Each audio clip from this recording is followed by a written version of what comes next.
30살의 무일푼에서 시작해 지방의 5평짜리 사무실에서 현재는 가상과 강남의 2개의 사무실을 운영하는 대표로 일할 수 있었던 건요. 정말 재능에 맞는 일을 했기 때문이에요.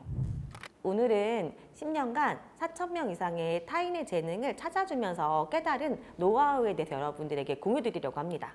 유튜브 영상을 만들게 된 이유도 최대한 많은 사람들이 자신의 재능에 대해서 관심을 갖고 찾기를 바라는 마음에서 시작되었습니다. 피디님, 혹시 자동차 썬팅해 본 적 있으시죠? 돈 아낀다고 내가 붙이면요 기포 막 생겨서 앞이 보이지 잘 않으면 운전할 때마다 계속 불편하고 특히 사고 날 확률이 높아지잖아요. 그래서 썬팅 같은 거는 꼭 전문가한테 맡기는 것 같아요. 한 번 붙이면 다시 붙이기 어려웠기 때문인데요. 그걸 보면서 우리의 인생도 마찬가지라는 생각을 했어요. 미래에 어떤 기포가 낄지 모르기 때문에 전문가를 통해서 설계하는 것이 똑똑한 사람들이 선택하는 방식이에요. 다시 시작할 수 없는 한 번뿐인 인생을 자신의 재능이 무엇인지 알지 못한 채 살아가는 것만큼 불행한 건 없다고 생각해요. 분명히 타고난 재능이 있는데요. 찾아보지도 않고 대충 살아간다면 긴 인생을 어쩌면 후회하고 살지도 모르니까요. 그런데 알죠, 여러분? 재능이라고 생각하면 굉장히 막막하잖아요.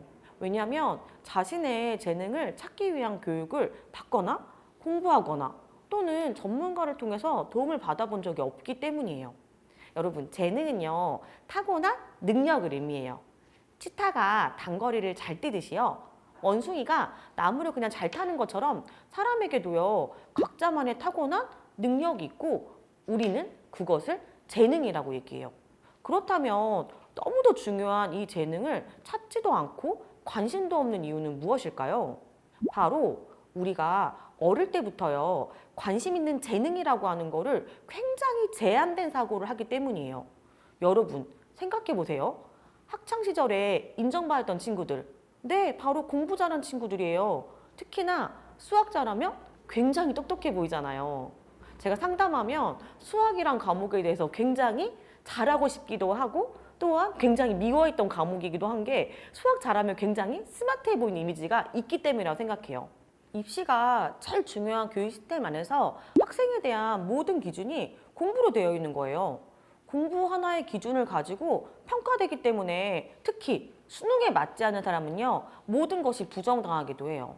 그러다 보니까요, 아무리 자기에게 타고난 재능이 있더라도 스스로 알지도 못하고 또 못하니까 당연히 발휘도 못하는 거죠. 요리에 재능이 있지만 포기한다면, 연기에 재능이 있지만 일반회사에 다닌다면 내 안에 재능이 있어도 아무 의미가 없는 거예요. 여러분들도요, 그래서 꼭 자기만의 재능 찾기를 해보셔야 해요. 저 역시 마찬가지였거든요.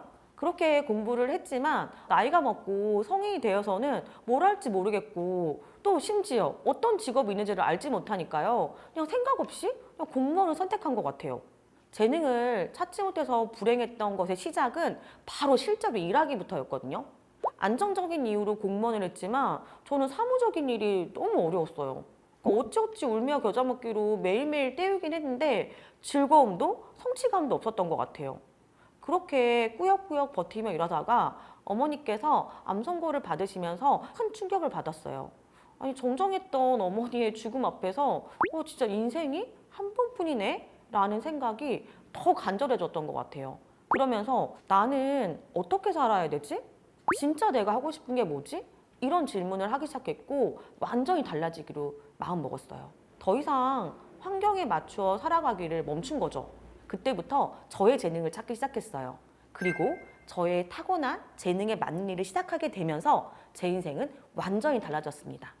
30살의 무일푼에서 시작해 지방의 5평짜리 사무실에서 현재는 가상과 강남의 2개의 사무실을 운영하는 대표로 일할 수 있었던 건요, 정말 재능에 맞는 일을 했기 때문이에요. 그래서 오늘은 여러분께 실제로 제가 재능을 찾기 위해 했던 방법들을 3가지 공유해 볼게요. 꼭 들어주세요. 어릴 때 칭찬받았던 행동들을 꼭 적어봤으면 좋겠어요. 숨겨진 재능들은요, 나도 모르게 스며 나오기도 해요. 특히나 어릴 때는 기준이 없잖아요. 자기의 본능대로 행동했을 가능성이 커요. 그게 여러분의 재능입니다. 아주 어릴 때 주변에서 인정해주고 칭찬을 받았던 행동들을 기억하세요. 기억이 안 난다고요? 그러면 부모님과 대화해보는 것도 하나의 방법입니다. 두 번째는요, 존경했거나 동경했던 인물들의 공통점을 찾는 거예요. 사람은 남을 통해서 자신을 발견하는 특징이 있어요. 자신이 선망하거나 존경했던 사람들이 어떤 사람이고 또 그 사람의 어떤 점들을 존경하게 됐는지 한번 적어보세요. 자신이 꿈꾸던 모습을 이뤄내 그 인물들의 발자취가 여러분들의 방향에 힌트가 되어줄 수 있습니다.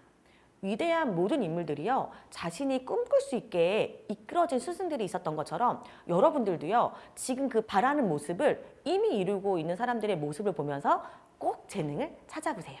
3번, 책방에 가서 관심 분야의 책을 선정해 보기입니다. 책방에 가면요, 내가 알지 못하는 수많은 분야와 주제들의 책들이 있어요.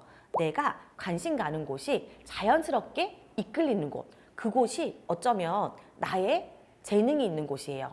수천 권의 책 중에서 여러분을 끌리게 하는 책 20권을 선정해보고 한번 그 이유를 적어보세요.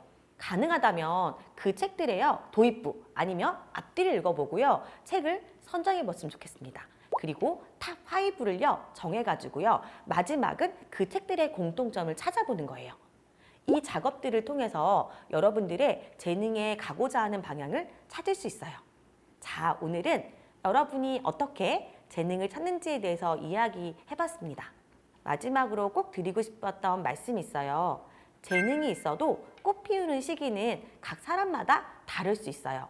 간혹 지금 재능에 맞는 일을 하다가 정책이나 슬럼프로 인해서 방향성에 혼란이 오는 분들을 보긴 해요. 확신을 사서 시작은 했는데 비교하고 하다 보니까 내가 재능이 없나 보다 해서 크게 실망해서 재능을 포기하는 분들도 많아요. 하지만 이거는 크나큰 오해예요. 재능이요, 꼭 같은 속도로 같은 결과를 주는 건 절대 아니에요.